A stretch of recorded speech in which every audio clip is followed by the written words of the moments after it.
Por aquí.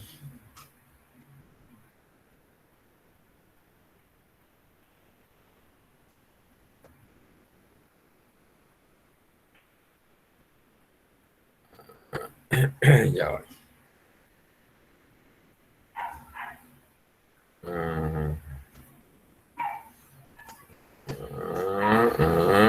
Bueno, esta.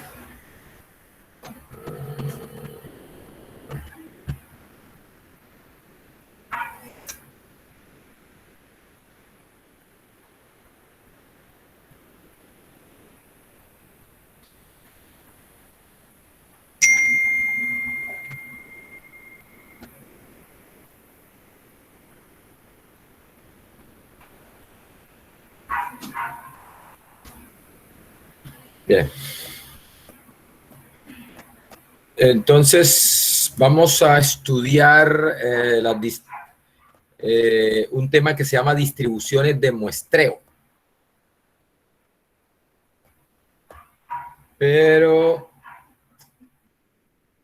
un momentico, aquí me ubico en la página adecuada y les presento eso.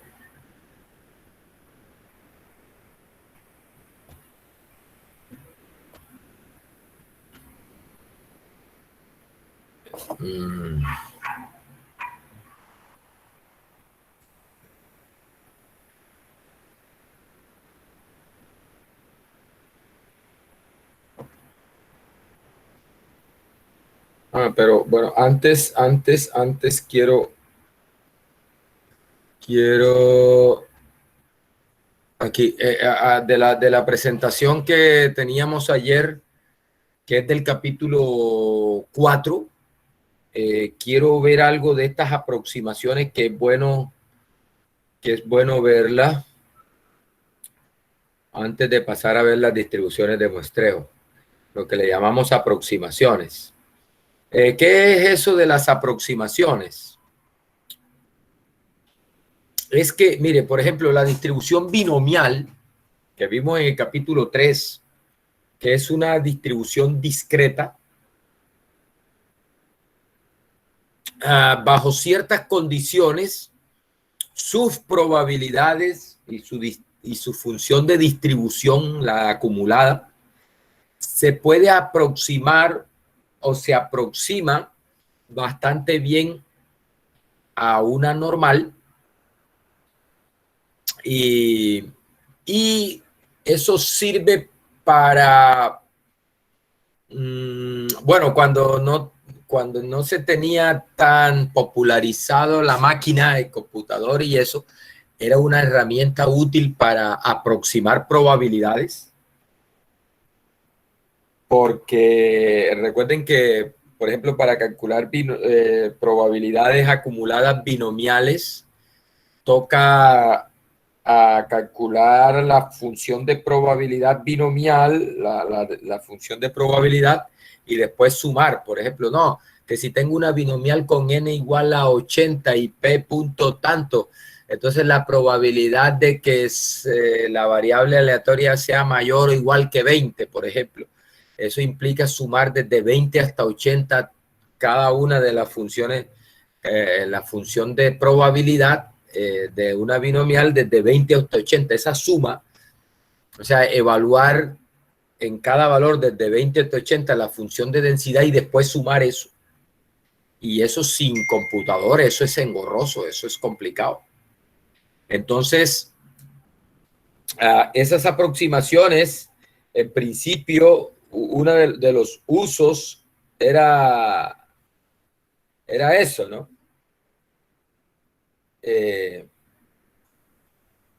Era simplificar los cálculos de probabilidades. Pero ese uso ya casi no se le da a estas aproximaciones. ¿Por qué? Porque ya no tenemos ese problema de la máquina. Cualquiera tiene un computador con Excel y eso, y te permite calcular esas probabilidades de manera exacta sin problema. Pero se sigue usando para cuestiones teóricas. Y mire, mire este teorema, más adelante, de hecho, en el capítulo 7 y capítulo 8 vamos a utilizar este teorema, por eso quiero retomar aquí, no quiero pasar esto sin hablarles de esto.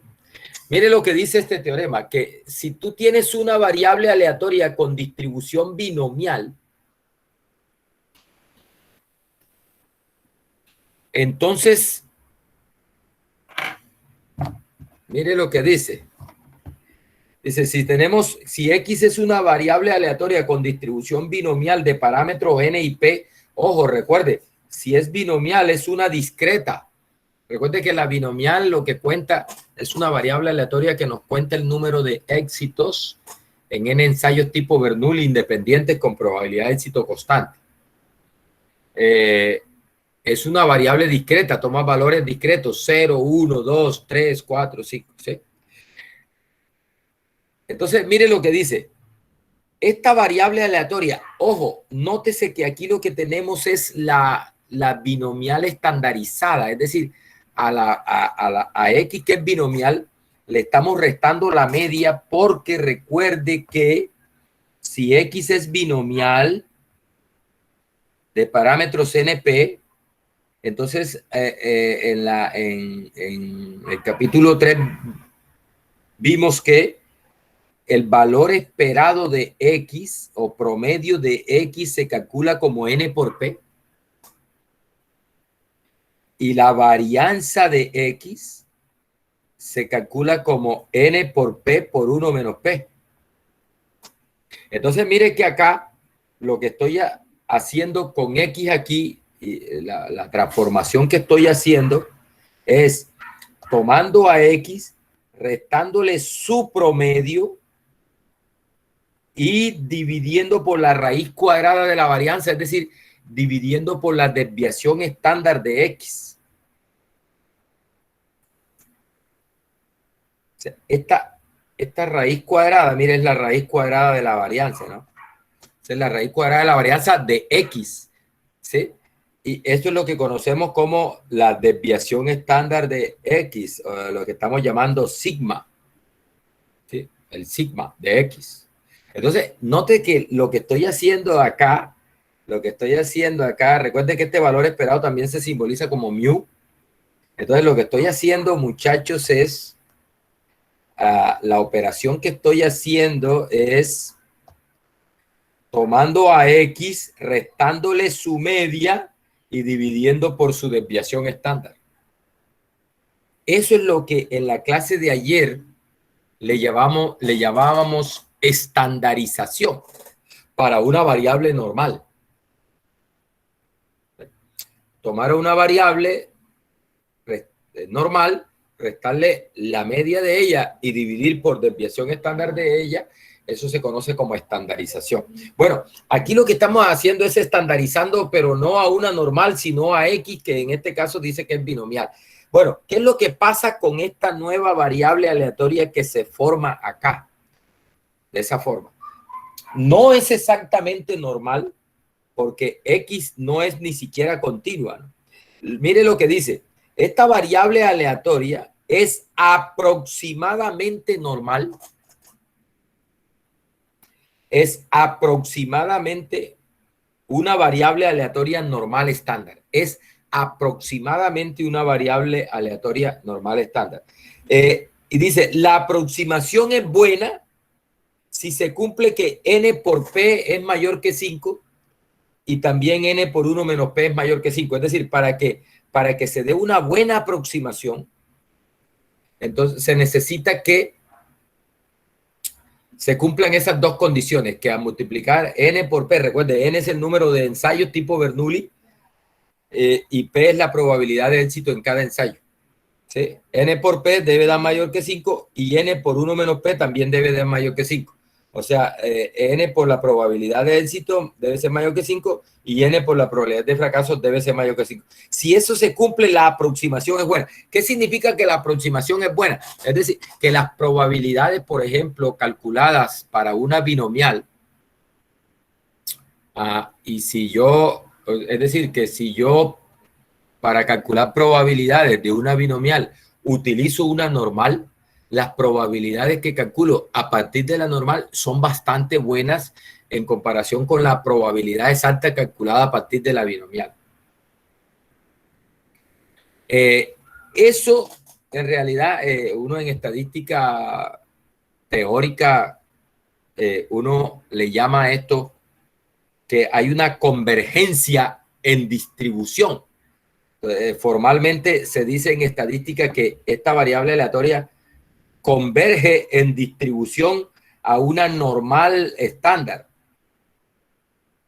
Es decir, su distribución, la distribución de esta estadística converge a una normal estándar, es decir, se aproxima a una normal estándar cuando el n es grande, ¿no?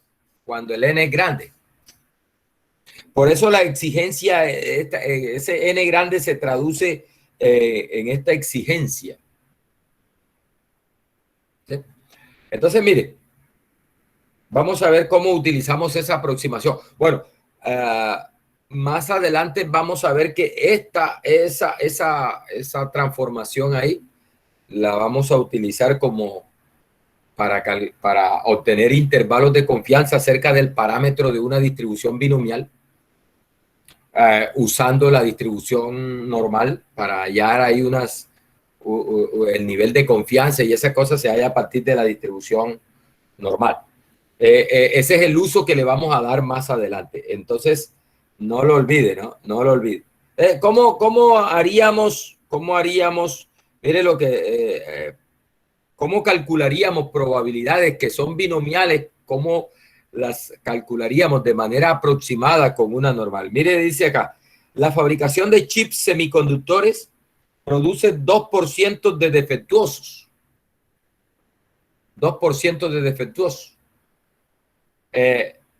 Asuma que los chips son independientes y que un lote contiene 1000 chips. Dice, aproxime la probabilidad de que más de 25 chips sean defectuosos. Dice, aproxime la probabilidad de que entre 20 y 30 chips sean defectuosos. ¿Listo? Entonces, mire, están fabricando chips semiconductores para esos aparatos, para los circuitos esos de las tablas, de las tarjetas esas, de los aparatos electrónicos y eso. Bien. Y dice que el 2% es defectuoso, o sea, la probabilidad de defectuoso es 0.02. ¿Listo? Y dice que hay un lote que tiene 1000 chips. Entonces me dice, en ese lote de 1000 chips, que aproxime la probabilidad de que más de 25 sean defectuosos. Ojo, mire, esta en realidad es un experimento binomial. ¿Por qué? Porque vamos a examinar 1000 chips. Primer chip, o bueno o malo. Segundo chip, o bueno o malo. Tercer chip, o bueno o malo. Cuarto chip, o bueno o malo. Con probabilidad, ahí en este caso defectuoso es éxito. Entonces la probabilidad de éxito es 0.02. Son 1000, o sea, n igual a 1000.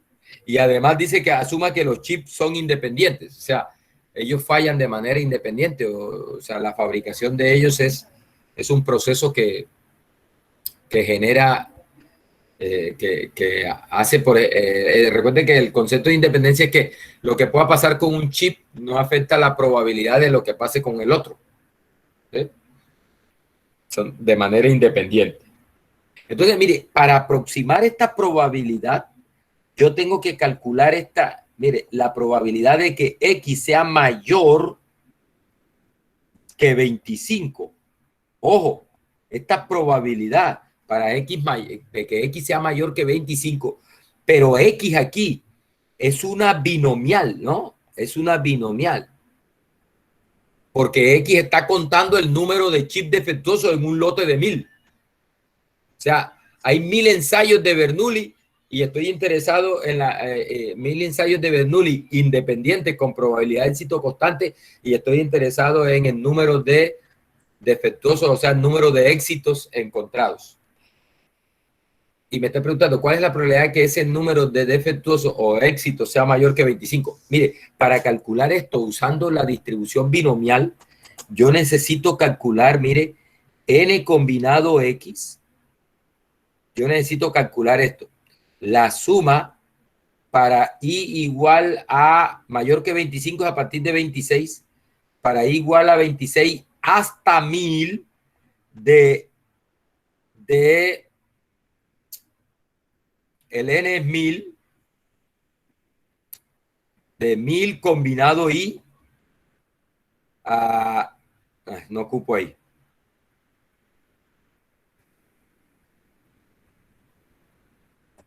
Es n combinado x, p a la x por 1 menos p a la n menos x. O sea, p a la i por 1 menos p a la 1000 menos i. Mire, esa es una suma de 974 términos.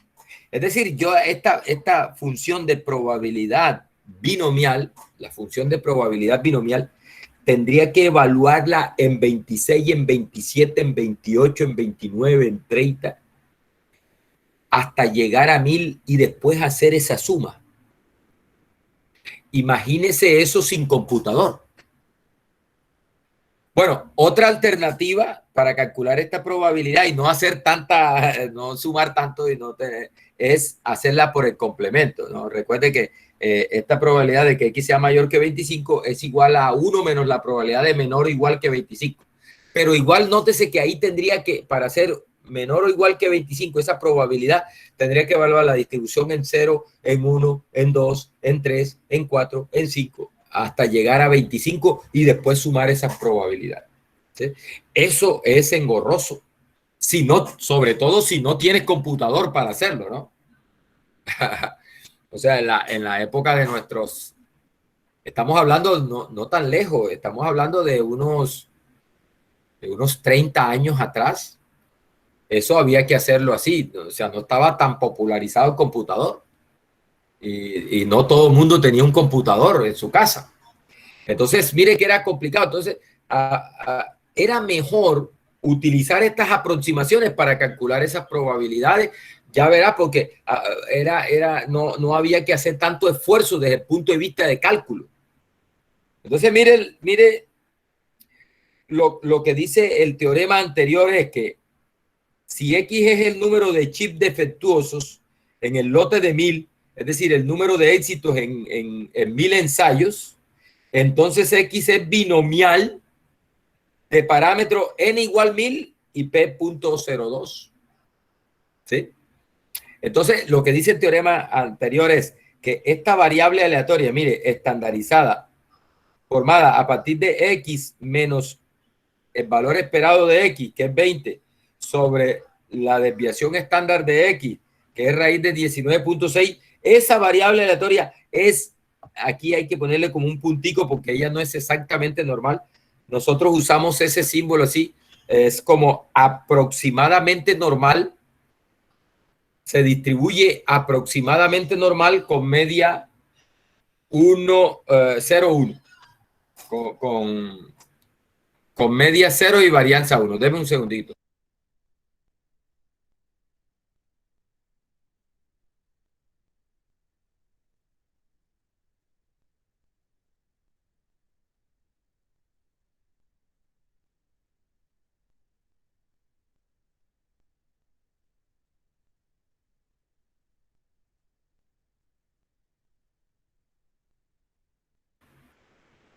Bien, entonces mire, una vez conocemos eso, ya calcular esta probabilidad es muy fácil, porque mire, la probabilidad de que X sea mayor que 25, la probabilidad de que X sea mayor que 25, mire, lo que hago es estandarizar. Cojo a X, resto la media que es 20 y divido sobre la desviación estándar que es raíz de 19.6. Recuerde, ese 19.6 sale de N por P por 1 menos P. O sea, 1000 por 0.02 por 1 menos 0.02. Eso da 19.6. Raíz cuadrada de eso es la desviación estándar. Listo. Entonces, mire, estandarizo a X, ¿sí? estandarizo a X y lo mismo hago con el 25, resto la media y divido por la desviación estándar. Eso es lo que hago acá. Y eso es aproximadamente igual a la probabilidad de que una Z sea mayor que 1.13. Ahora, ¿de dónde salió esta Z? De aquí. ¿De dónde salió la aproximadamente igual? El teorema anterior dice que esta variable, a pesar de que no es exactamente normal, tú puedes aproximar esa probabilidad bastante bien, como si ella fuera una normal estándar. Este 1.13 salió de aquí y bueno, ya ahí es cuestión de, pues recuerde, esto toca ir a la tabla y buscar el valor que para una normal estándar nos deja, es decir, el área que deja una normal estándar por encima de 1.13. ¿Sí? Bueno, ya eso fue lo que vimos la clase pasada. Y la otra pregunta que hace el problema es, mire, ¿cuál es la probabilidad de que X esté, o sea, el número de defectuosos esté entre 20 y 30? Entonces lo mismo, mire, hacemos estandarización, restamos la media que es 20, dividimos por la desviación estándar que es raíz de 1,96, mire, aquí está. 20 menos 20 es 0, ahí está. Esto es aproximadamente una normal estándar, eso es lo que dice el teorema. O sea, esto es aproximadamente una variable aleatoria con distribución normal estándar, aproximadamente. En otras palabras, esto tiene una distribución que es aproximadamente normal estándar. Listo, y acá me da 30 menos 20, bueno, sobre raíz de 19.6 da 2.26. Entonces es calcular la probabilidad de que una normal estándar esté entre 0 y 2.26. Y eso nos da 0.4881. Mire, aquí resalto esto, que aquí haciendo esto de manera aproximada, me ahorro tener que evaluar a la función de probabilidad binomial desde 26 hasta 1000. Evaluar n combinado x, p a la x, 1 menos p a la n menos x. Tendría que evaluarlo para x desde 25 hasta 1000 y después sumar eso. ¿Sí? Lo hago mejor por la aproximación, me ahorro una cantidad de esfuerzo de cálculo y es un valor que es bastante aproximado al valor que me daría si uso la distribución normal. Bueno, antes de eso hay que hacer una prueba. Recuerden que n por p debe dar mayor que 5 y n por 1 menos p debe dar mayor que 5. Pero recuerden, n es 1000 y p es 0.02. 1000 por 0.02, eso da 200, creo. No, da 20, que es mayor que 5. 1000 por 0.02 da 20, que es mayor que 5. Y 1000 por 1 menos 0.02, eso da cercano a 1000. Da creo que 980. O sea que se cumplen las condiciones para que la aproximación sea buena, ¿no? Se cumplen las condiciones para que la aproximación sea buena. Mire, aquí le dejo los cálculos usando R para calcular esta probabilidad, usando la aproximación normal. Mire que aquí estoy usando P-NOR. ¿Sí? Y aquí la estoy usando con el complemento. Es decir, que esto lo estoy usando así, ¿ves? 1 menos la probabilidad de que X sea menor o igual que 25. ¿Sí? Entonces, es equivalente a decirle, mire, 1 menos P menor en 25, o sea, una normal, la distribución normal evaluada en 25, pero con una media de 20, ojo, ¿de dónde se recuerda? ¿De dónde sale el 20? De n por p, que es la media de la binomial, y desviación estándar raíz cuadrada de 19.6. El 19.6 es la varianza de la binomial que se calcula como n por p por 1 menos p. Bueno, y la otra también se calcula a partir de la normal. Lo que hay que tener cuidado es siempre, mire, la media aquí, cuando vayas a hacer esa aproximación, usas la normal, pero cuidado, tienes que darle la media que se calcula a partir de la función, de la media de una binomial, ¿no? ¿Sí? La media de una binomial, n por p, y la varianza es n por p por 1 menos p, raíz cuadrada de eso nos da la desviación estándar y calculamos las probabilidades usando la normal. ¿Sí?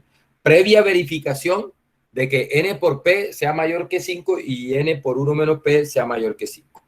Bueno, con la distribución de Poisson también ocurre algo similar. Si tú tienes una variable aleatoria de Poisson, entonces cuando tú estandarizas a una Poisson, recuerda que en la Poisson, si X es de Poisson, si X tiene distribución de Poisson de parámetro lambda, entonces el valor esperado de X es lambda y la varianza de X también es lambda.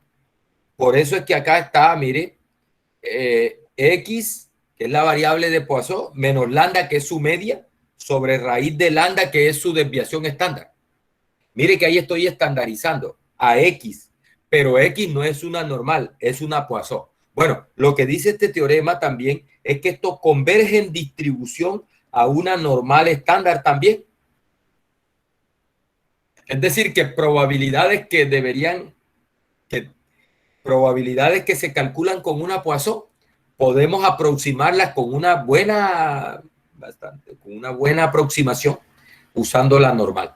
Dice que la aproximación es una, bueno, que la aproximación es buena si el lambda es mayor que 5.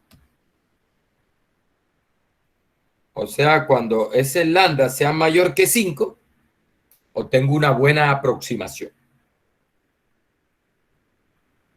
Bien. Acá, mire este ejemplo tomado del libro de Montgomery para mirar esto. Dice, se asume que las visitas a un sitio web de alto volumen siguen una distribución de Poisson con una media de 10.000 por día. Es decir, en un sitio web, no sé, estilo Amazon.com, puede ser. Esos sitios web famosos, ¿no? Que reciben muchas visitas. Linio.com recibe muchas visitas al día. Dice que dice que el número de visitas a ese sitio web sigue una distribución de Poisson con una media de 10.000 por día. O sea, el lambda es 10.000. Dice, aproxime la probabilidad de 20.000 visitas en un día. Perdón, de más de 20.000 visitas en un día. Aquí, de más de 20.000 visitas en un día. Dice, aproxime la probabilidad de menos de 9.900 visitas en un día. Aproxime el valor tal que la probabilidad de que el número de visitas en un día supere ese valor es de 0.01. Entonces, ¿cómo calculamos estas probabilidades? Bueno, mire, sea X el número de visitas en un día, entonces X tiene una distribución de Poisson con media 10.000, dice allá. Pero no vamos a usar directamente la Poisson, vamos a usar la normal, la aproximación por la distribución normal. Mire, entonces el teorema dice que cuando tome a X y le reste su media y la divida por su desviación estándar, que mire que es el mismo 10.000, perdón, raíz de 10.000 es 100. O sea que cuando yo tome a X, le reste la media y divida por su desviación estándar, que es la raíz de 10.000, que es 100, eso sigue aproximadamente una distribución normal estándar. Entonces, mire, la probabilidad de que la variable aleatoria sea mayor que 2.000, ojo, si tú fueras a usar la distribución exacta de X, ojo, que X dice que es una Poisson, para calcular esta probabilidad usando exactamente la distribución de X, que es una Poisson, tú tendrías que hacer esto. Mire, esta probabilidad es 1 menos la probabilidad de que X sea menor o igual que 20.000. ¿Sí?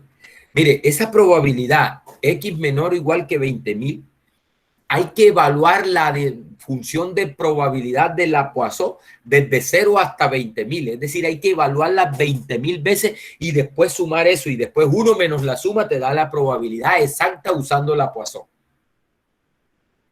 O, bueno, ya como tenemos el computador, esto es simplemente decirle a R, Pepois. ¿Listo? Claro, ahora. Es decir, ahora es muy fácil calcularla usando la distribución exacta de X, porque tenemos facilidad de computador. Pero antes no, cuando no teníamos computador no. Entonces mire cómo se facilita el cálculo de esa probabilidad de una manera aproximada usando la normal. ¿Por qué? Porque ya te evitas el problema de estar sumando eso 20.000 veces. ¿Sí? Es decir, de estar evaluando la función de probabilidad y estarla sumando 20.000 veces, de hacer la suma de 20.000 términos. Es la probabilidad de que X sea mayor que 20.000, estandarizo, jóvenes, estandarizo. Le resto la media a X, que es 10.000, y divido por la desviación estándar, que sabemos que es 100, la raíz de 10.000. Lo mismo hago con el 20.000. Le resto a 20.000 10.000 y le divido entre la desviación estándar, que es 100.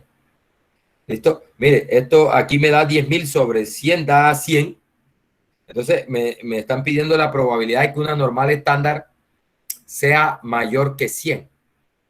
Eso es prácticamente, esta probabilidad de que una normal estándar sea mayor que 100 es cero, ¿oyeron? Es prácticamente cero. Recuerden, yo les dije, una normal estándar a partir de 3.5 en adelante prácticamente ya no queda nada en la cola superior. Entonces, mire, pero si quiere seguimos, esto sería 1 menos la probabilidad de menor que 100, y menor que 100 es 1, o sea que esta probabilidad prácticamente 1, el área en una normal está por debajo de 100, es decir, desde 100 hasta menos infinito, eso es prácticamente 1, y eso es prácticamente 0. Es decir, que si en realidad el número de visitas que recibe ese sitio web se puede modelar con una Poisson, con una media de 10.000 por día, la probabilidad que en un día en particular reciba 20.000 visitas o más es prácticamente nula. ¿Sí? Prácticamente nula. O sea, es muy poco probable que eso ocurra. ¿Sí? De hecho, esos modelos los utilizan para eso, en cuestiones de seguridad informática. ¿Qué es lo normal qué es lo normal en cuanto al número de visitas que ocurren en un sitio de esos? Si en realidad las visitas diarias siguen una distribución de Poisson con ese promedio, entonces, ¿qué es lo normal? Mire, más de 20.000 es una cosa poco probable, ¿sí? Es muy poco probable. Entonces, eso lo utilizan para detectar, por ejemplo, ataques de ese tipo, de estilo de los que hace el grupo Anonymous, o que hacía, pues ya hacía el grupo. Bueno, ahora en el paro parece que se pusieron otra vez de moda ese grupo Anonymous, que se dedicaba, por ejemplo, a tumbar páginas web usando lo que le llaman ataques de denegación de servicio. Eso ponen a unas máquinas a hacer peticiones al servidor hasta que terminan colapsando el servidor por el número de peticiones que le están llegando al mismo tiempo. Eso lo hicieron varias veces. Por ejemplo, le tumbaron la página al Congreso de Colombia, le tumbaron la página a muchos. Hace rato me acuerdo, por ejemplo, cuando estaban discutiendo la ley antipiratería.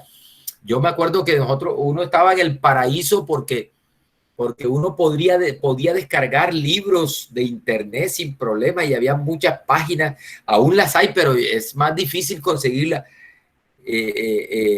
Había páginas donde tú descargabas libros y descargabas películas sin tanto problema y sin tanta cosa, y eso no era ilegal aquí en Colombia. Entonces estaban aprobando una ley que le llaman la ley antipiratería, que, elevaron al estatus de delitos esas cosas. O sea, descargarme un libro de internet es un delito. Entonces, en esa época, ese grupo Anonymous tumbó la página del Congreso y le tumbó las páginas a varios congresistas de esos. Me acuerdo, parece que a este del Partido Liberal, este Galán, el hijo del adjunto Galán, le tumbaron la página y todas esas cosas. Eso lo hacen con eso, incluso yo participaba en eso. Simplemente por Twitter le mandaban a uno un enlace. Mire, ayúdenos a tumbar esta página, coja ese enlace y póngalo ahí en el navegador. Y eso ahí se encargaba de hacer lo que uno lo dejaba ahí y eso empezaba a hacer cosas ahí y terminaba eso colapsando esas páginas. Entonces, los expertos en seguridad informática y que están vigilantes de que esas cosas ocurran, cuando ven que el número de visitas que están recibiendo es inusual de acuerdo con los datos previos que se tienen por los históricos que se tienen, entonces dice, oh, aquí hay algo raro. Sí, es posible que en realidad no sean personas las que están detrás de esas visitas, sino que sean robots y esas cosas y estén molestando por eso. Y toman medidas, por ejemplo, para evitar que terminen colapsándole la página. Mire, por ejemplo, la probabilidad de que X sea menor que 9.900.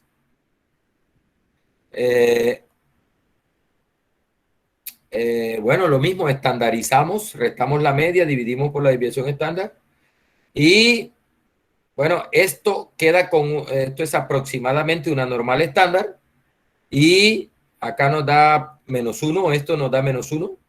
Entonces sería a calcular la probabilidad, esta probabilidad sería aproximadamente igual a la probabilidad de que una Z sea menor que 1. Y listo, y eso nos da 0.159. Recuerde, puede ser buscando en la tabla o puede ser con P NOR en -1. P NOR en -1. Mire, aquí está la primera probabilidad calculada con R usando P NOR, mire, en 20.000 con una media de 10.000 y con una desviación estándar de 100. Mire que es 1 menos P NOR porque aquí lo que estoy usando es el complemento. Mire, aquí estoy usando la del complemento. O sea, aquí estoy usándola así, con R. Esto es 1 menos la probabilidad de que X sea menor o igual que 20.000. ¿Sí? Entonces, 1 menos P NOR en 20.000 con una media de 10.000 y una desviación estándar de 1.000. Listo, lo mismo para hacerlo con R, la ETA de 9.900. Es P NOR en 9.900 con una media de 10.000 y con una desviación estándar de 100. Bien, así se calculan esas probabilidades. Bueno, la otra pregunta es una pregunta de cuantil. Aproxime el valor tal que la probabilidad de que el número de visitas en un día supere ese valor sea 0.01. Es decir, por ejemplo, ahí lo que quiere el ingeniero es, oiga, necesitamos un valor, necesitamos el número de visitas, es decir, necesitamos un valor tal que la probabilidad de tener un número de visitas por encima de ese valor sea solo del 1%. Es decir, necesitamos un valor de tal manera que el número de visitas en un día particular supere ese valor solo en 1 de cada 100 días. O sea, ¿cuál es el número de visitas? ¿Cuál es el número de visitas? De tal manera que la probabilidad de que en un día en particular tengamos más visitas que ese número sea solo del 1%.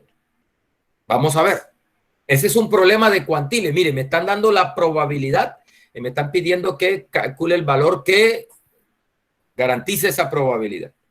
Bueno, aquí está el desarrollo. Mire, yo quiero que la probabilidad de que X sea mayor que un X, este X minúsculo es el que andamos buscando.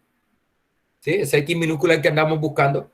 Yo quiero que la probabilidad de que el número de visitas sea mayor que ese X, sea de 0.01. Estoy averiguando quién es este X, sabiendo que esta X es una Poisson de media 10.000. Pero entonces no voy a usar la distribución de Poisson exacta, sino que voy a usar la aproximación por la normal. Entonces estandarizo a la variable X, restándole la media y dividiendo por la desviación estándar. Lo mismo hago con ese X minúscula y esto se me convierte en una normal estándar. Y esto, bueno, lo dejo indicado ahí. Es decir, que yo necesito buscar el valor que en una normal estándar por encima me deja 0.01.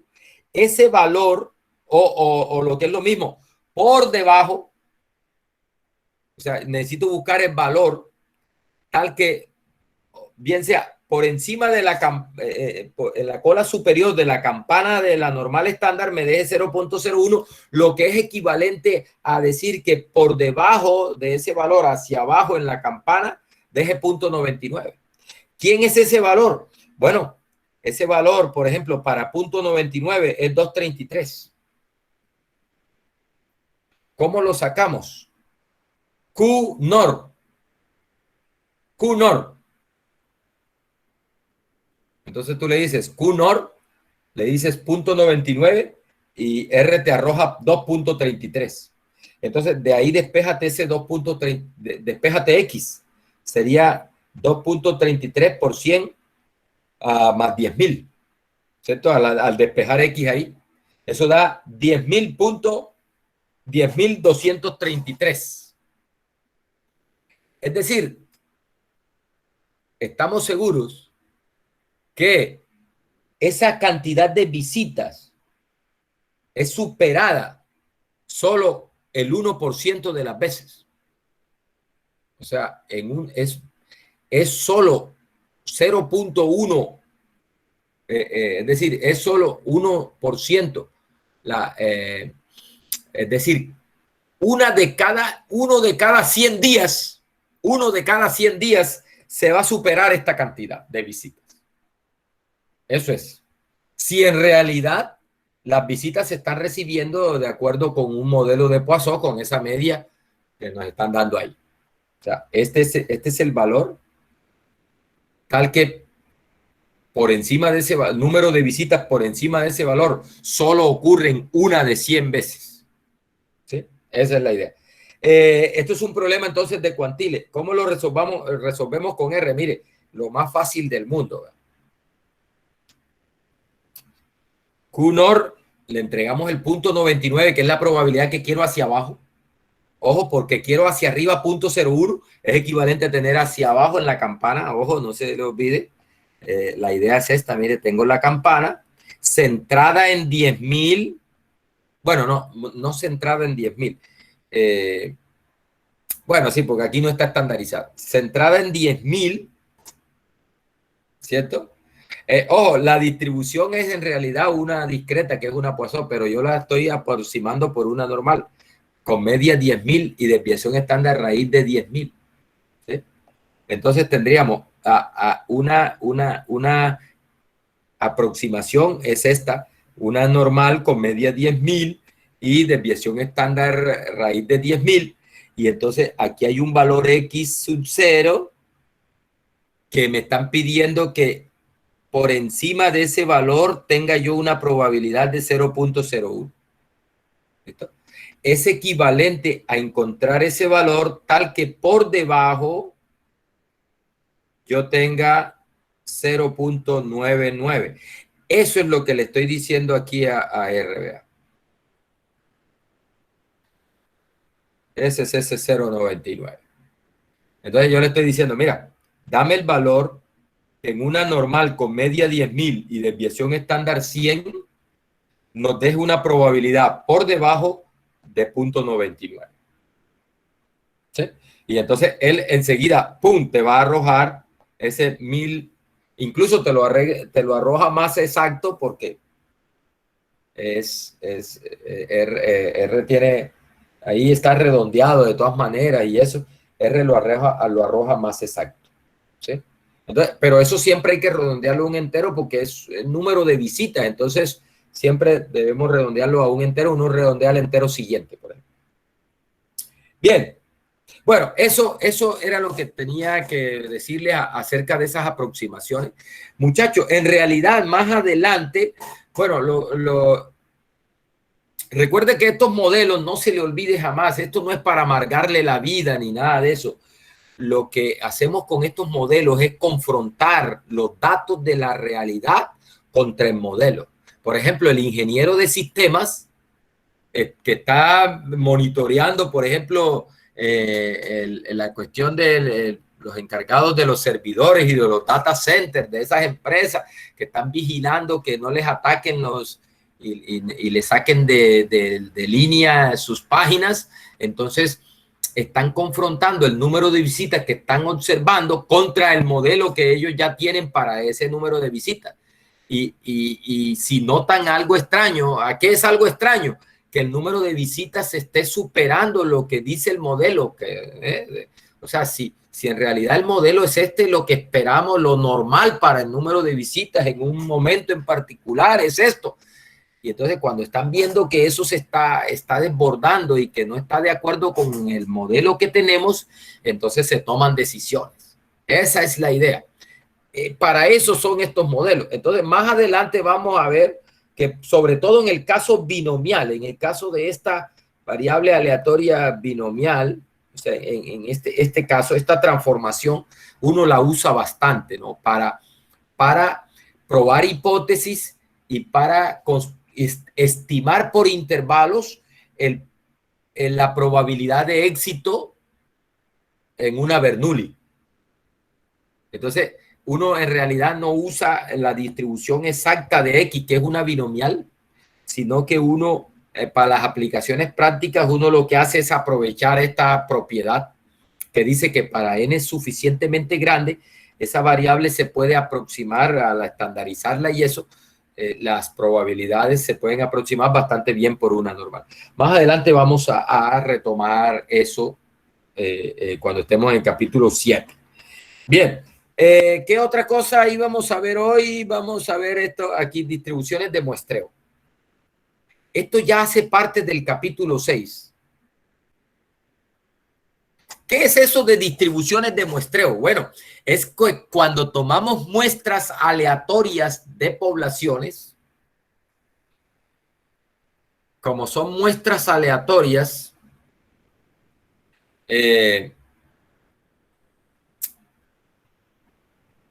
lo que se hace en estadística para esto para efectos de estimación de parámetros.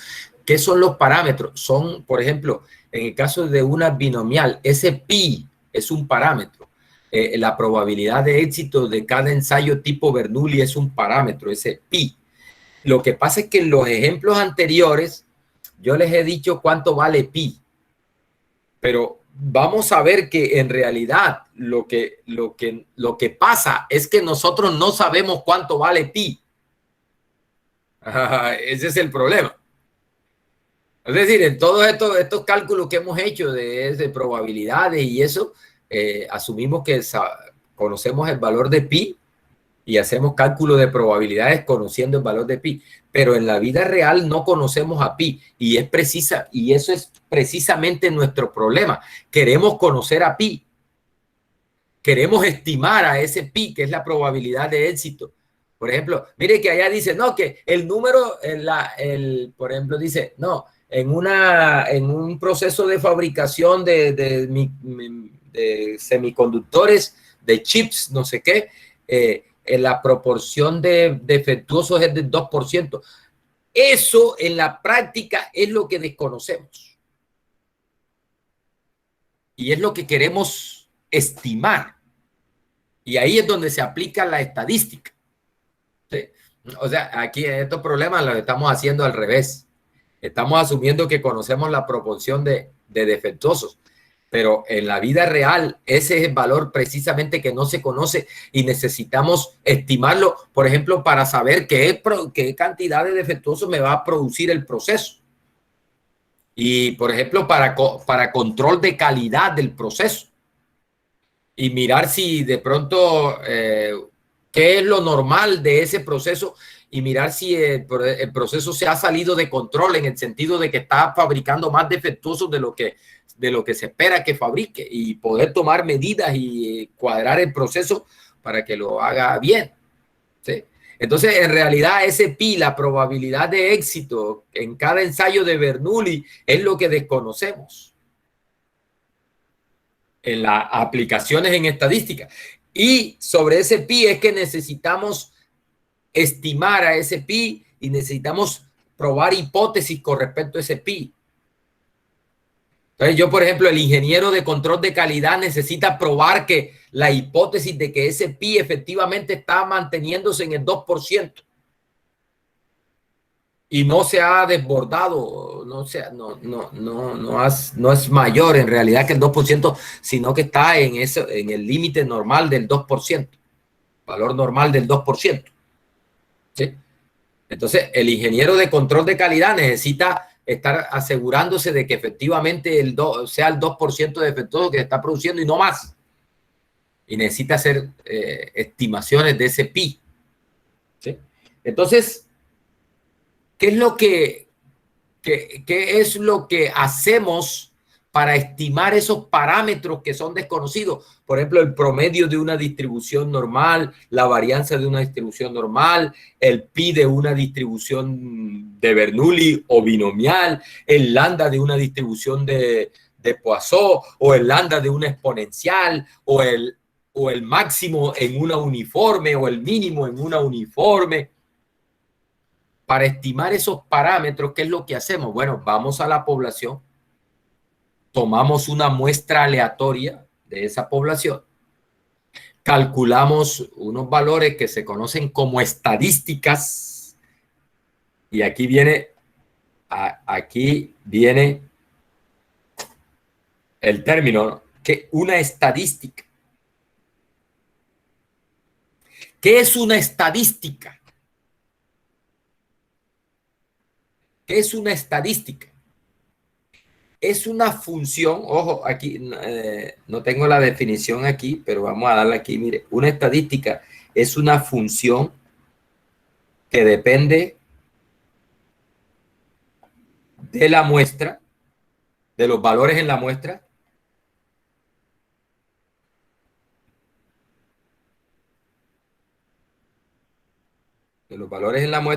y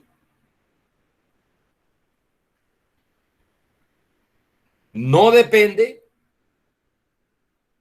de parámetros desconocidos. Es decir, es una función de los valores en la muestra, o sea, de los datos que yo estoy recogiendo, ¿sí? Una estadística es una función que depende de los valores de la muestra y no depende de parámetros desconocidos en esa población de donde por ejemplo, si es una normal, por ejemplo, y una estadística sería una función que dependa de los valores de la muestra, pero que no dependa del mu de la normal y que tampoco dependa del sigma S de la normal, sobre todo si no lo conocemos. Por ejemplo, el sigma, si no lo conocemos, entonces necesito una función que dependa de la muestra y no dependa de ese parámetro desconocido. Eso es lo que es una estadística. Entonces, lo que hacemos para efectos de inferencia es que esa muestra, cuando uno dice, no, que tengo una muestra aleatoria, entonces uno en la práctica lo que hace es ir al fenómeno, ir a la naturaleza y hacer mediciones, ¿no? U observaciones de ciertas variables. Por ejemplo, el ingeniero de control de calidad está chequeando los elementos que están saliendo de la producción y está contando, está chequeando y está contando cuántos están buenos, cuántos están defectuosos, bueno, defectuoso, bueno, defectuoso, y él está observando la proporción de defectuosos que está saliendo. O sea, ahí está tomando un valor, ahí está tomando un dato, ¿sí? Ahí está tomando un dato. Esos datos que yo recojo es lo que uno le conoce como una muestra aleatoria, ¿no? Como una muestra. ¿Qué pasa? ¿Qué es lo que hacemos en estadística para para la parte teórica de eso. Lo que hacemos es que asumimos que esos datos que yo estoy recogiendo son resultados de un mecanismo aleatorio que está detrás, que los está generando. Es decir, estamos midiendo alguna variable, estamos midiendo alguna característica, estamos midiendo algo. Entonces lo que hacemos es que idealizamos el comportamiento de esa variable que están midiendo, lo idealizamos como un modelo de probabilidad y entonces decimos, mire, asumimos que esta variable que yo estoy midiendo acá sigue una distribución normal con media. A veces esa media es desconocida, mu, y varianza, que a veces también es desconocida, por lo general es desconocida, sigma cuadrada. Entonces, asumimos que los datos que estoy recogiendo del proceso, por ejemplo, el ingeniero que diariamente está contando cuántas visitas recibió el servidor que aloja la página web o cuántas visitas recibió la página en un día, él está registrando esos datos diariamente está registrando esos datos. Entonces, ¿qué es lo que se hace? Se asume que hay un mecanismo aleatorio que está generando esos datos que él está recogiendo y él dice, asumamos que estos datos que estamos recogiendo sigue una distribución de Poisson. Tiene sentido porque recuerde que cuando uno cuenta el número de eventos en una unidad de tiempo, por ejemplo, en un día, esa variable que cuenta el número de eventos en un día o en una hora o una semana, esas variables por lo general se modelan con una Poisson, ¿no? Eso es lo que hace la distribución de Poisson. Entonces, mire que el ingeniero está recogiendo datos, está observando y para efectos teóricos en estadística, lo que asumimos es que esos datos están siendo generados por un modelo de probabilidad que está en el fondo allá. Y por lo general lo que pasa es que, bueno, sabemos que es una Poisson, pero no le conocemos el lambda, el parámetro de esa Poisson. Y ese es nuestro problema, tenemos que estimarlo.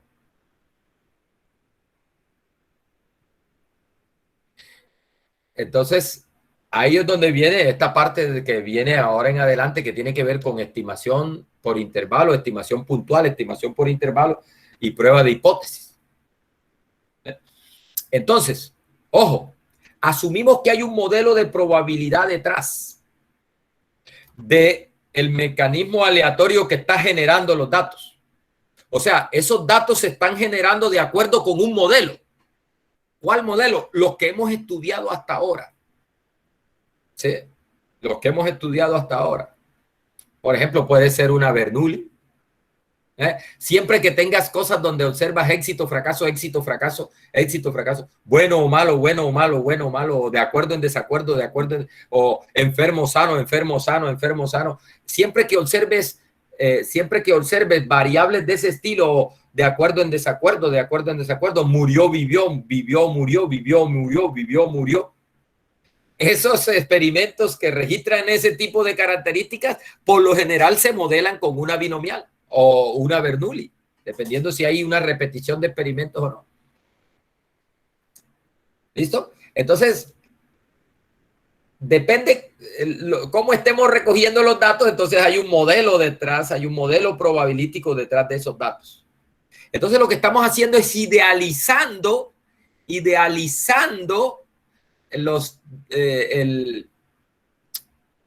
ese mecanismo que genera los datos a través de unas variables aleatorias. Entonces decimos, mira, cuando uno tiene una muestra aleatoria que en realidad son datos, entonces tú tienes unos datos, X1, X2, X3 y así sucesivamente, XN, N datos que has recogido de algún proceso.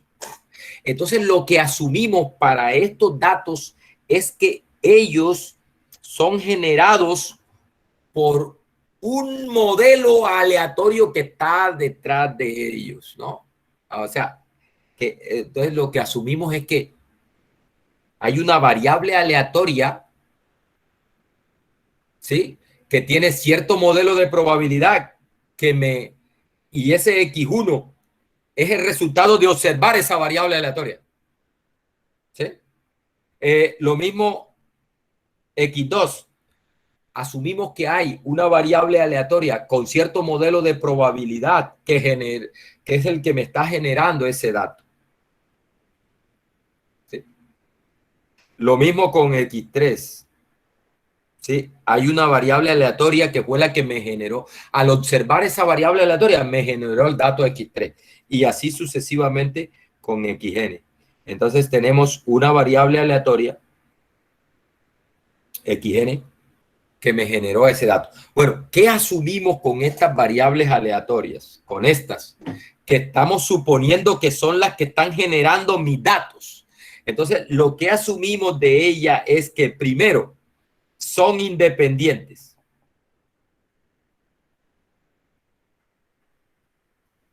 Segundo, tienen la misma, todas ellas tienen la misma distribución de probabilidad. Cuando se verifica eso, entonces decimos que esta sucesión de variables aleatorias es la bautizamos como una muestra aleatoria. Ojo, hay dos connotaciones de muestra aleatoria. Una, los datos en sí, uno le llama, no, eso es una muestra, ¿sí? Una muestra aleatoria, los datos. Pero acá en estadística, para efectos teóricos, hay otra connotación de muestra aleatoria y es una sucesión de variables aleatorias independientes con la misma distribución de probabilidad que asumimos que son las que están detrás del dato que tú has tomado y es decir, que esos datos que tú has tomado en realidad surgen de la realización de la concreción de los valores de estas variables aleatorias.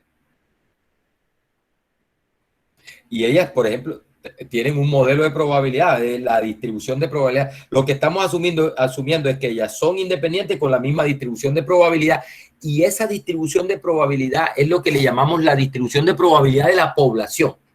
Entonces decimos, no, esta población es normal y vamos a tomar una muestra aleatoria de esta población que es normal. Entonces lo que estamos asumiendo es que de esos N datos que tú estás recogiendo, esos N datos que tú has recogido de esa población que es normal, fue el resultado de la realización de N variables aleatorias independientes, todas con distribución normal. Ellas fueron las que me generaron estos datos.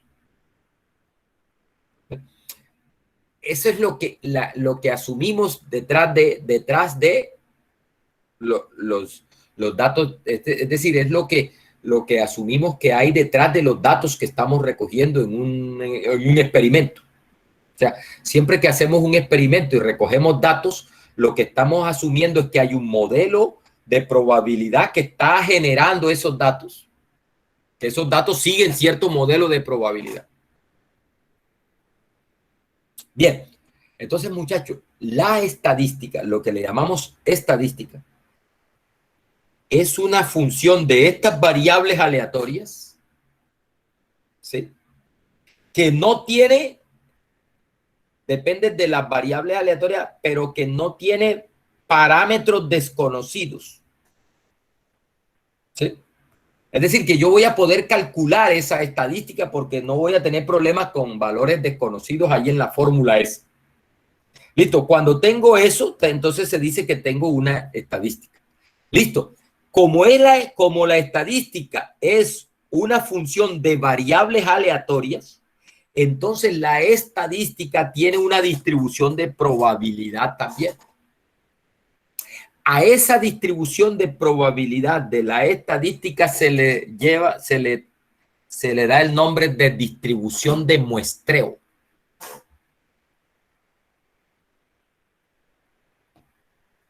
Ojo, distribución de muestreo. Es la distribución de probabilidad de una estadística. ¿Qué es una estadística? Es una función de los valores de las variables aleatorias que conforman la muestra aleatoria. ¿Listo? ¿Qué es una muestra aleatoria? Es un conjunto de variables aleatorias independientes, todas con la misma distribución de probabilidad. ¿Cuál distribución de probabilidad? Depende. ¿Depende de qué? Del experimento que estés haciendo, de lo que estás midiendo. ¿Sí? Recuerde que todos estos modelos que hemos visto es para saber, bueno, ojo, estoy haciendo un experimento de esta forma, estoy midiendo esto, entonces, como lo que estoy midiendo es el número de éxitos en N ensayos de Bernoulli, entonces esa población es binomial. ¿Sí? Si lo que estoy es tomando muestras aleatorias y sin reemplazo de una caja, ¿cierto? Entonces la variable aleatoria ahí que me está contando el número de éxitos que encuentro en la muestra es una hipergeométrica. ¿Listo? Esa es la idea. Bien, entonces muchachos, mire, ¿de qué depende esa distribución de muestreo? Ojo, la distribución de probabilidad de la estadística se llama distribución de muestreo. Se me olvidó decirle, ejemplos de estadística. Ya hemos visto, ya usted sabe calcular algunas estadísticas. Por ejemplo, en el capítulo 1 vimos esta, sumatoria de los XY sobre N. Eso le llamamos X barra, la media muestral. Eso es una estadística. Mire que aquí no, en la fórmula no hay valores desconocidos. Están todos en términos de la muestra y bueno, el N es el tamaño de la muestra, lo conocemos. O sea, aquí no hay constantes desconocidas. ¿Sí? No hay constantes desconocidas ahí. No hay parámetros desconocidos aquí. Entonces, ahí tenemos una estadística. Otra estadística que hemos visto aquí, que hemos trabajado, esa S cuadrado, la varianza muestral. La varianza muestral es una estadística que se calcula como sumatoria de los XY menos X barra. Voy a ponerla en mayúscula. Cuando la ponga en mayúscula me estoy refiriendo a las variables aleatorias que están detrás de eso. Cuando la ponga en minúscula son datos, cuando la ponga en mayúscula son variables aleatorias. Cuidado con eso. Entonces, mire, por ejemplo, una estadística es esa, la S cuadrado, que es la sumatoria de los XY cuadrados menos X barra cuadrado, XY menos X barra, todos esos cuadrados sobre N menos 1. Esa es una estadística. Mire que no tiene constantes desconocidas, solamente está en función de los valores en la muestra y N-1 es el tamaño de la muestra. ¿Sí? Otra estadística, por ejemplo, es el rango, que es el máximo menos el mínimo. Esa es una estadística. El máximo de la muestra menos el mínimo de la muestra. Y así, la mediana es una estadística. Bien. ¿De qué depende? Ojo, lo que quiero que entienda es que como estas estadísticas dependen de la muestra aleatoria y como estamos idealizando la muestra aleatoria como una serie de variables aleatorias que siguen un modelo de probabilidad, entonces estas estadísticas, ellas son variables aleatorias porque dependen de la muestra aleatoria. Dependen de la muestra y la muestra es aleatoria. Entonces, las estadísticas son variables aleatorias. Y como variables aleatorias, detrás de ellas hay un modelo de probabilidad que rige su comportamiento, que te dice con qué frecuencia aparecen los valores que ella toma. ¿Sí? Ese es el modelo de probabilidad que hay detrás. Bueno, a ese modelo de probabilidad que hay detrás de la estadística es lo que se conoce como la distribución de muestreo. Lo que vamos a hacer ahora es mirar algunas estadísticas y sus distribuciones de muestreo, que es la que vamos a utilizar para efectos de inferencia de intervalos de confianza y pruebas de hipótesis. Mire, ¿de qué depende la distribución de muestreo? Depende, por ejemplo, mire, depende de la distribución de la población de donde se extrae la muestra. Cuando uno extrae una muestra de una población, recuerden que les acabo de decir, uno idealiza, uno dice, bueno, aquí están unos datos que yo he medido, pero yo estoy asumiendo que esos datos en realidad son la realización de variables aleatorias con cierto modelo de probabilidad. A ese modelo de probabilidad que uno supone que está generando los datos, se le conoce como la población. Entonces, ¿de qué depende la distribución de probabilidad de la estadística? De la distribución de probabilidad de la población. ¿De qué otra cosa depende? De el tamaño de la muestra que tomes. También afecta a la distribución de probabilidad de la estadística, o sea, a la distribución de muestreo. ¿Y de qué otra cosa depende? De cómo se selecciona la muestra. De la forma como seleccionamos la muestra, o sea, del método de selección. Nosotros aquí todo lo que vamos a asumir de aquí en adelante es que se están tomando muestras aleatorias simples. Una muestra es aleatoria simple si todos los posibles valores en la población tienen la misma probabilidad de ser seleccionados. Entonces ahí se dice que se tiene una muestra aleatoria simple. Bien, entonces mire, la primera estadística que le vamos a estudiar a la distribución de muestreo es a la media muestral. Entonces, ojo, la distribución de probabilidad de la media muestral se conoce como distribución de muestreo de la media. ¿Sí? Mire, vamos a ver entonces la distribución de muestreo de la media. Dice, si tomas una muestra aleatoria de tamaño n de una población que es normal, con una media mu y una varianza sigma cuadrado. Ojo, lo que estamos asumiendo es que hay un mecanismo aleatorio que me está generando unos datos y que ese mecanismo aleatorio se rige por la distribución normal, la campana que acabamos de ver. ¿Sí? Entonces, dice que tomamos una muestra aleatoria de tamaño n de una población normal, con media mu y varianza sigma cuadrado.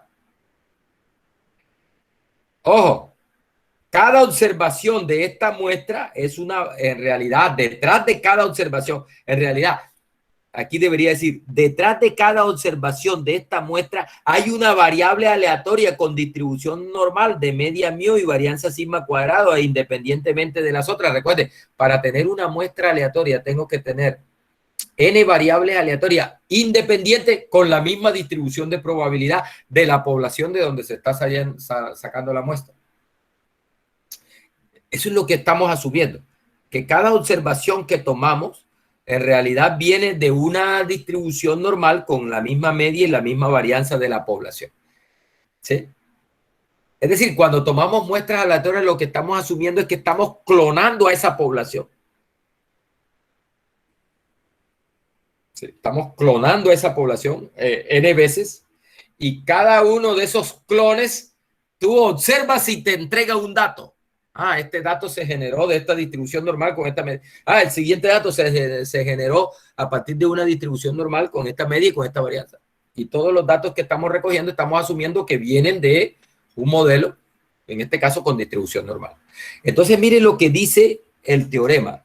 Dice, entonces, la media de la muestra, mire que es la suma de los valores en la muestra dividido n. Dice, la media de la muestra también es normal. Con la misma media de la población. Qué cosa es chévere. Ya la varianza no es la misma. Y con una varianza que es la varianza de la población dividida por el tamaño de la muestra.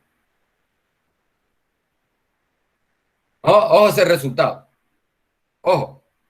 Si la población de donde estamos tomando muestras es normal, con media mu y varianza sigma cuadrada, entonces la media de la muestra observada, la media de la muestra, hereda la distribución normal con la misma media de la población de donde viene la muestra, pero con una varianza que es la varianza de la población dividida n. O sea, La forma acampanada, la media de la muestra hereda esa forma acampanada y hereda el promedio, pero la varianza es más pequeña. La varianza es sigma cuadrado sobre n. ¿Sí? Muchachos, ¿qué significa esto? Bueno, otra forma de ver esto es que si tú vas a esa población y tomas muchas muestras, calculas el promedio, ¿sí? Tomas muestras, muchas muestras, para cada muestra le tomas el promedio y después haces el histograma de esos promedios. Bueno, el histograma de esos promedios debe quedar con esa forma acampanada. Eso es lo que está diciendo, centrado en el mismo promedio poblacional y con una varianza que es la varianza poblacional dividido por el tamaño de la muestra que tomes. Bien, mire.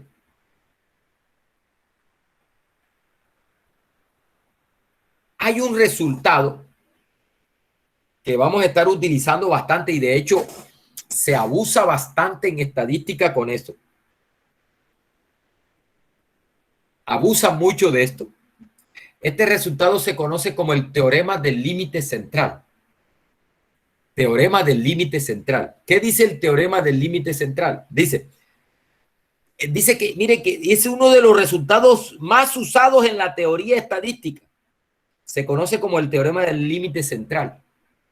Dice, el cual garantiza, el teorema garantiza que la distribución de la media es aproximadamente normal, aun cuando la muestra no provenga de una población normal. Epa, lo que dice el teorema del límite central.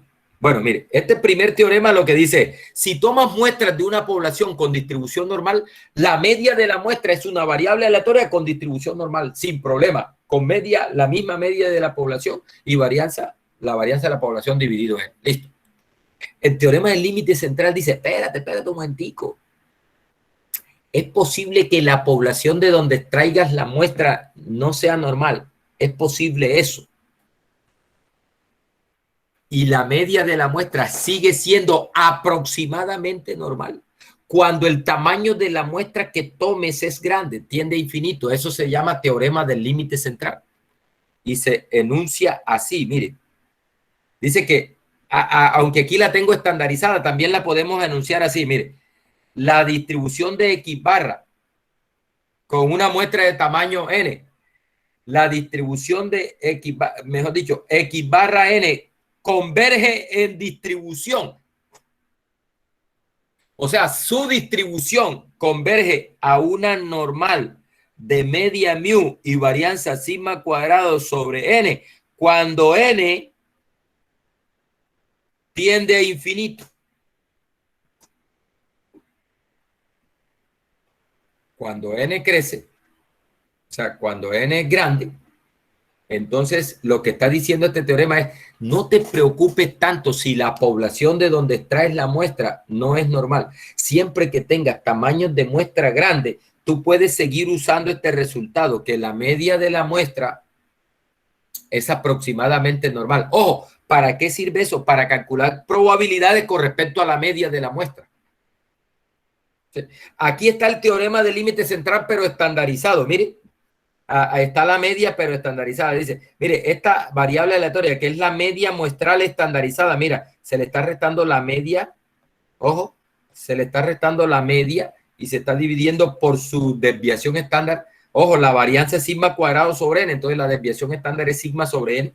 Entonces lo que está diciendo el teorema del límite central dice, mire, esto converge en distribución a una normal estándar cuando n tiende a infinito.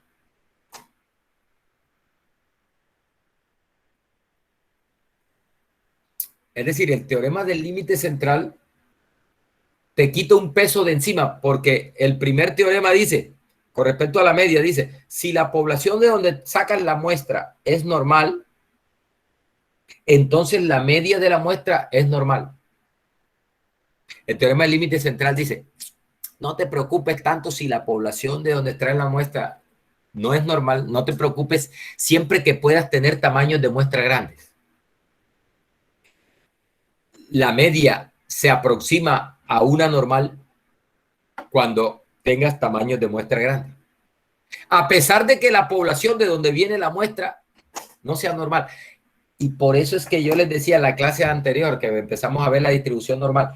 La distribución normal es la distribución más importante en estadística, de hecho. Y una de las cosas de su importancia es precisamente ese bendito teorema.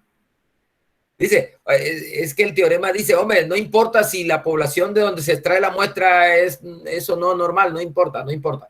De todas maneras, la media de la muestra se puede aproximar su distribución por una normal, siempre que tengamos unos tamaños de muestra grandes. De hecho, vamos a ver la próxima clase, les voy a mostrar una simulación en R que nos muestra ese comportamiento.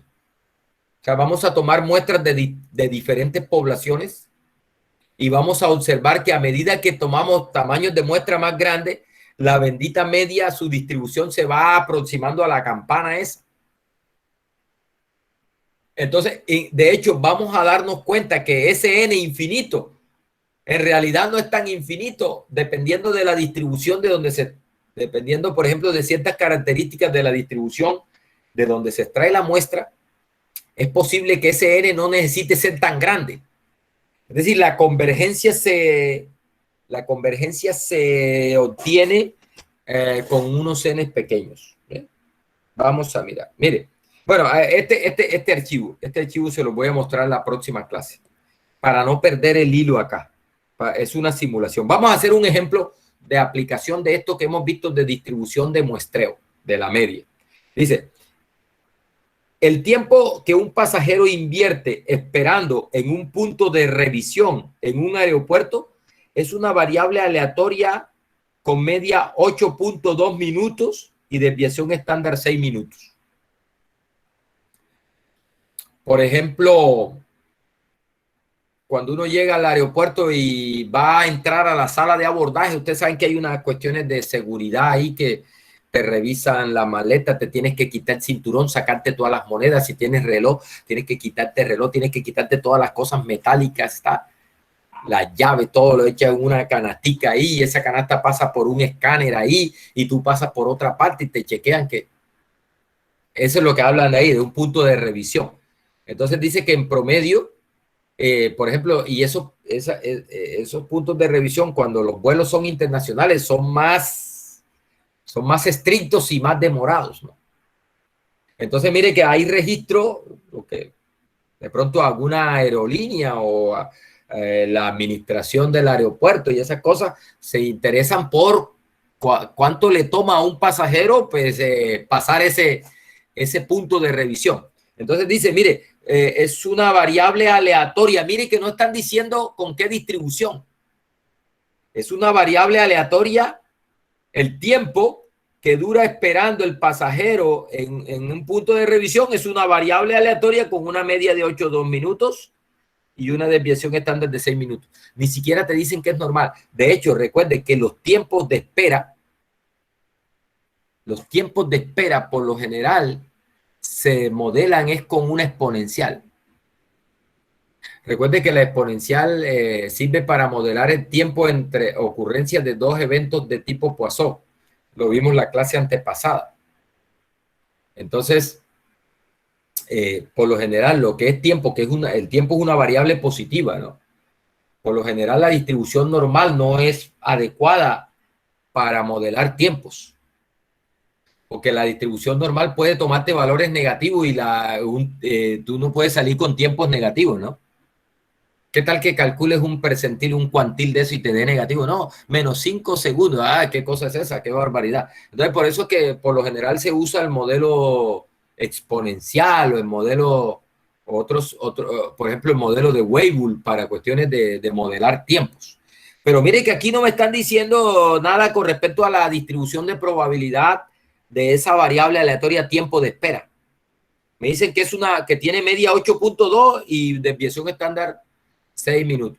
Dice, suponga que se observa una muestra aleatoria de 49 pasajeros. Ojo, 49 pasajeros.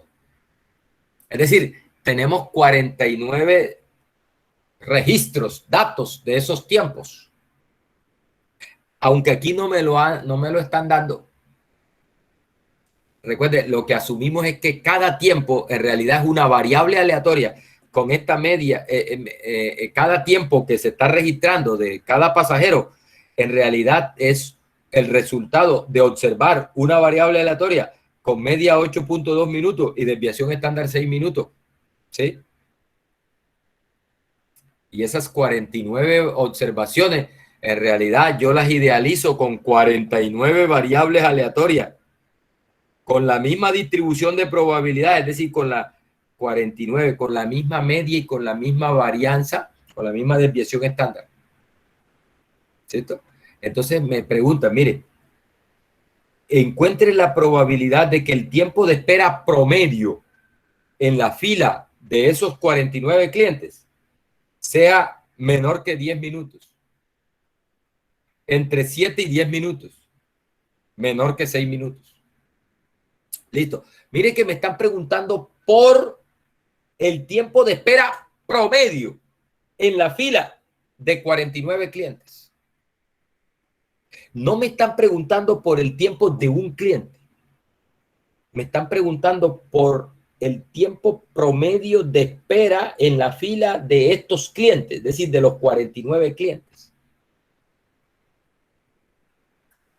Dice, ¿cuál es la probabilidad de que la media de esos 40 sea menor que 10 minutos? Listo.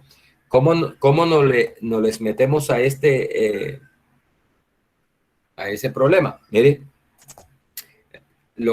a pesar de que no nos están diciendo qué distribución tiene la población de tiempos, como son 49, ahí yo le quería decir algo y se me olvidó. ¿Qué asumimos qué asumimos tamaños de muestra grande? Ese grande, bueno, para efectos prácticos, ese grande, entre comillas, n grande, n tiende a infinito, entre comillas, para efectos prácticos, se toma más o menos de 30, es decir, en condiciones normales, para una gran gama de distribuciones de probabilidad de las poblaciones, con un n de 30 se consigue una buena aproximación. De hecho, eso es lo que les voy a mostrar la próxima clase con una simulación en R para que nos convenzamos de eso. ¿Sí? Es decir, que la convergencia a una normal, con respecto a la convergencia de la media a una normal, en condiciones bastante normales, un amplio número de casos, se puede asumir con N30 hacia arriba. Entonces, como el N es 49 aquí, yo no me preocupo y aplico el teorema del límite central, que dice, mire, la media de esos 49 pasajeros sigue una distribución normal con la misma media poblacional, 8.2, y con una desviación estándar, que es la desviación estándar de la población, que es 6 sobre la raíz de el número de la muestra, que es 49. Recuerde, la desviación estándar es la raíz cuadrada de la varianza. En este caso me están dando la desviación estándar, 6 minutos. Entonces, la varianza es sigma cuadrado sobre n. Entonces, la desviación estándar es sigma sobre raíz de n. Le saco la raíz cuadrada. Entonces, tengo una normal con media y esta es la desviación estándar. O sea, este es el sigma de... ¿Listo? Oiga, muchacho, una vez tienes eso, ¿listo? Ya sabes cómo responder esa pregunta. Mire, ya sabes cómo responder esta pregunta.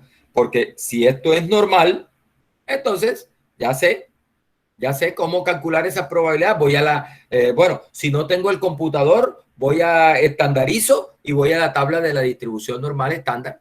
Si tengo el computador, simplemente le digo P-NOR en 10 con una media de 8.2 y con una desviación estándar de 6 sobre 7. Y ya, me calcula esa probabilidad de que la variable sea menor que 10. Mire, 0.8921. Es decir, el 98.21% de las veces 49 pasajeros esperarán en promedio menos de 10 minutos. El promedio de 49 pasajeros será menor que 10 minutos el 98.21 de las veces. ¿Sí?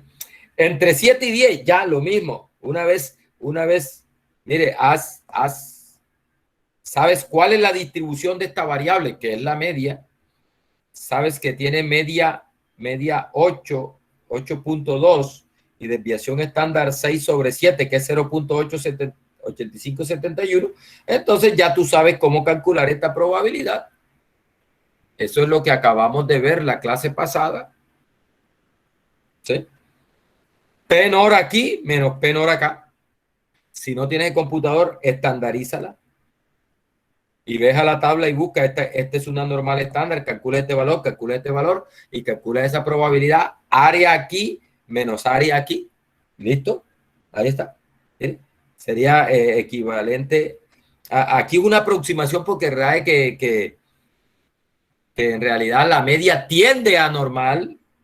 Por eso aquí hago énfasis. De hecho, aquí debía hacer énfasis también. Aquí hago énfasis en que es una aproximación. La probabilidad de que una normal estándar esté entre menos 1,4 y 2,1. Ya sabes eso. Y menor que 6, la misma cosa. Una vez sé que esta es normal, entonces ya estandarizo o voy a R y le digo P NOR en 6 con una media de 8.2 y una desviación estándar de 6 céntimos. Bueno, son las 8. Vamos a suspender ahí, está bien por hoy. Continuamos la próxima clase con otras distribuciones. Bueno, esta es importante, esta distribución, la distribución de muestreo de la diferencia de dos promedios, importantísima, porque nos sirve para comparar promedios poblacionales. Esta la vemos la próxima clase. Bueno, muchachos, mire, el próximo miércoles quedamos de hacer una evaluación. Esa evaluación llega hasta aquí, hasta distribución de muestreo de la media. Teorema del límite central, distribución de muestreo de la media y las distribuciones continuas, que son la normal, la exponencial y la uniforme. Y la teoría general de distribuciones continuas. Es decir, quiero que sepas cómo es eso de la función de densidad, cómo es eso de la función de distribución, cómo se calcula el valor esperado de una variable continua, cómo se calcula la varianza de una variable continua en forma general. Para los modelos, la uniforme, quiero que sepas calcular probabilidad con una uniforme, quiero que sepas usar la función de distribución de una uniforme, quiero que sepas cómo es el valor esperado y la varianza de una uniforme, igual para el exponencial, igual para la normal, igual para la distribución de la media y el teorema del límite central. Eso es lo que va a entrar en el examen del próximo miércoles. No sé si hay alguna inquietud, alguna pregunta, alguna cosa. Si nos dejamos hoy por ahí, ya dejemos ahí hoy. Nos vemos entonces el próximo miércoles. Usted entra a la plataforma normal y entra y resuelve su examencito ahí en la plataforma normal. Lo voy a activar no sé, las clases a partir de las 5, desde las 5 de la tarde hasta, no sé, hasta las 8 o 9 de la noche, para que ustedes tengan el tiempo de hacer el examen en esa franja. ¿Listo? Muchas gracias por su atención. Ha sido todo por hoy.